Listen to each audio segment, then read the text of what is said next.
CBA have already increased their interest rates. Let's have a look. Hello everyone, Florian.heise here and welcome to another episode of HeiseSays. Yesterday, we made history. For the first time in 11 years, the Reserve Bank increased the cash rate target by 25 basis points. Forget about Philip Lowe saying it'll all be good, she'll be right, mate, until 2024. Of course, none of us trusted him, and can you blame us? Can you blame us at all? Let me know in the comments if you're like me with a variable mortgage we had a couple of years ago, and once I heard that, I locked it in. Real quick, smart, because, well, I didn't think interest rates were going to go negative. Philip Lowe has said it's actually ineffective, so what incentive was there? Take advantage of this little, period of insanely low rates while we can, and build up some reserves for when the good times end. So this is a media release I received from the CommBank yesterday. So they probably had their email ready and waiting. They probably even had it programmed to send out. In light of the Reserve Bank of Australia's cash rate decision, CBA will increase home loan variable interest rates by 0.25% per annum. Let me know in the chat, guys, in the comments, if you've gotten a media release or your bank has informed you that your interest rate on your savings or your term deposit has gone up by 0.25%. Wouldn't that be great? Maybe I don't need to have a separate bank account with ING and jump through 50 million bloody hoops just to get, 1.5%.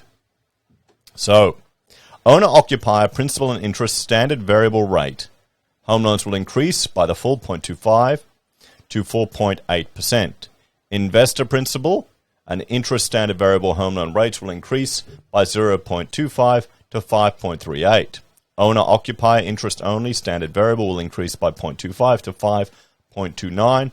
And investor interest only variable 0.25 up to 5.64. So what impact will this have? Well, let's have a look. Say you're in the first category here. You're an owner-occupier paying your principal and interest. Let's bring over this little guy here, my Excel. So we're sitting at 4.55. We've increased by 2.55. Say you've got a 580 grand mortgage, which is the average. There are going to be some people that are in more of a hole in this, but still. So you're looking $87 a month extra, so a 2.94% increase. Okay, so $87. That's the internet connection. That's your internet. Well, I'm paying about that for internet here. Right now I've got the house I'm working in my studio and the renovations that we're doing, and we've got the rental we've got up the street, so we're paying double internet, which is awesome. But still, that's an internet connection right there. A month that, well, you're going to have to find. You're going to have to find another $87 a month. Now, it doesn't seem too much when you're going from paying $2,950 to over $3,000, but, it slowly adds up. But let's say you're one, like me, you're someone who didn't trust good old Low, so you locked in at a sub 2% rate. So I got 199. And then all of a sudden, your mortgage ends. Your mortgage ends. Yeah, wouldn't that be awesome if it ends? Boom, paid off in an instant. That's the dream. I've been watching a lot of Dave Ramsey while I've been working out in the yard and just hearing all the people, we paid off our mortgage like $150,000 US. It's just funny when you look at it. But anyway, so you went in sub 2% and boom, you're going to hit a variable rate when it expires. So your fixed period ends and you're going to hit variable. Let's say you go to 4.8. That's a jump of $900.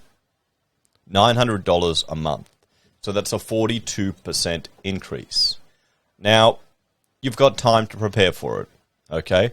If you're at a lower rate now, you've got time to prepare for higher rates. I haven't checked mine, I think 2024. I'm doing what Low couldn't do. I locked in until 2024, and then rates will jump. So you need to think of this, either you pay ahead on it or you stack up cash to be ready for this.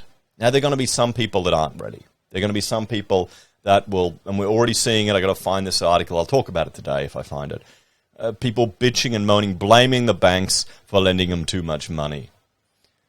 And, you know, I never thought they'd lend me this much. And it's always someone else's fault, isn't it? Always someone else's problem.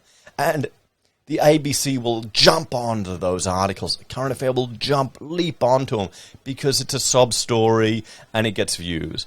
But I don't think that will represent the majority of people. I think a lot of sensible people that locked in because they knew it was bullshit what the Reserve Bank was saying, that will stay, you know, it won't go up, will be preparing for it. Okay, or you've got time to prepare for it. Once you see the scary articles, they will prepare people for it. So I guess, in a way, ABC milking these idiots for attention is good because it helps people prepare. But also we have to remember, you've got people that have prepayments. People are ahead on their mortgages, everyone. And you've got liquidity buffers. You know, people have got money stashed away. Now, the problem is that's going to start getting chipped away because, well, inflation, everything's getting more expensive. And if you have this other $900 a month, what's going to happen? You're not going to suddenly sell your house going, oh, crap, the world's coming to an end. I've got to sell my house, move overseas. I mean, that could be the dream for some. I don't blame you if you do. We've got some viewers that living over in Thailand, living the life. But what's going to happen is people are going to cut back on their expenses. They're going to tighten the belt. Okay, they're going to start buying that shit Aldi coffee that Florian always talks about on his YouTube show because he's too cheap to buy good brands. You're gonna, you know, cut off that. Oh, I don't need that Netflix. Well, no one needs it anymore anyway. They're all cutting it. But you get rid of that Stan or that subscription or pay TV. Okay, we're going to slow our internet down. We'll go half. Okay, we only need one phone in the family. We cut the other one. You're going to cut costs. Oh, honey, you don't need to go out shopping for that. Hold off. That's what people will do. It's going to have an impact on the retail sector. We'll start to see that manifest in consumer confidence, and that's where it can be felt. Okay, that'll be the first sign to see what's happening here. So, guys, all I can say is prepare and get ready. You know it's coming, okay? And frankly, if you're watching the channel, I think most of you are going to be prepared and ready. But we'll keep an eye out for those, you know, doomer gloomer articles, particularly from ABC milking people that probably are in the process of learning a valuable lesson. Let's just say that's what it is, because we all need to go through some stupid mistakes. So, guys, let's have a talk about this one. I mean, is anyone at all surprised that the banks have instantly passed on that increase? We saw it coming. We already knew they were preparing for it. Frankly, I'm a little surprised the RBA actually had the cojones to do it. We'll have to see. This isn't going to impact inflation. It's all supply-driven, everyone.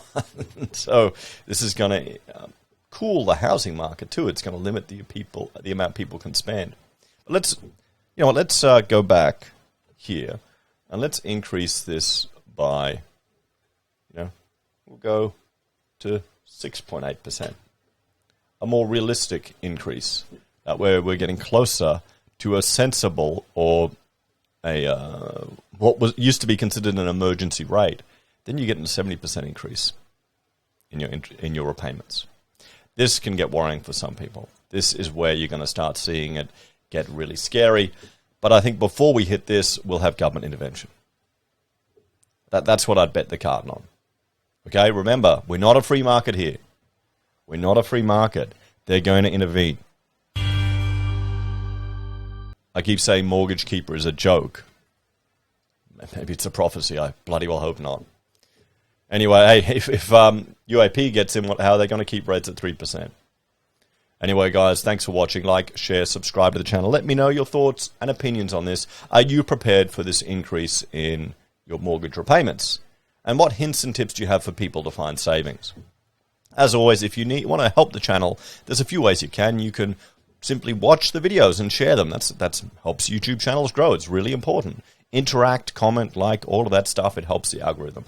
You can financially support us by joining us on YouTube or Patreon, but don't feel obliged to do it. If you're in a situation where you need to put money aside for future mortgage repayments, luxuries and frivolous spending on like YouTubers and people like me or any content creators can go out the window straight away.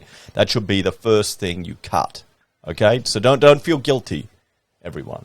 if you know, I watch some YouTubers and they get all the sob stories about the YouTube ad revenue not being enough and yada yada yada, and it just seems, it feels like bullshit to me, because I have a real business, and bitching and moaning about YouTube ad revenue going down or not getting enough donations is nothing compared to someone holding out on $100,000 and you've already got 5 staff that you've got to keep going, and you've got to find money to keep it going. Yeah, it's a different world, okay? It really puts it, it shapes your perspective. Maybe that's why I can't be a good YouTuber, guys, because, you know.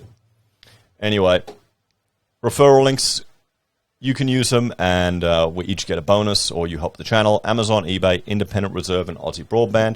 Or if you need an architect, guys, we've got a lot of commercial, education, and resource sector experience. Take care, everyone. Have a great day, and I'll see you in the next video. Well, it's happening. Rates are going up. Yeah, it's fun and games. It's $1, you know, the cheap Aldi coffee. It grows on you. Grows on you.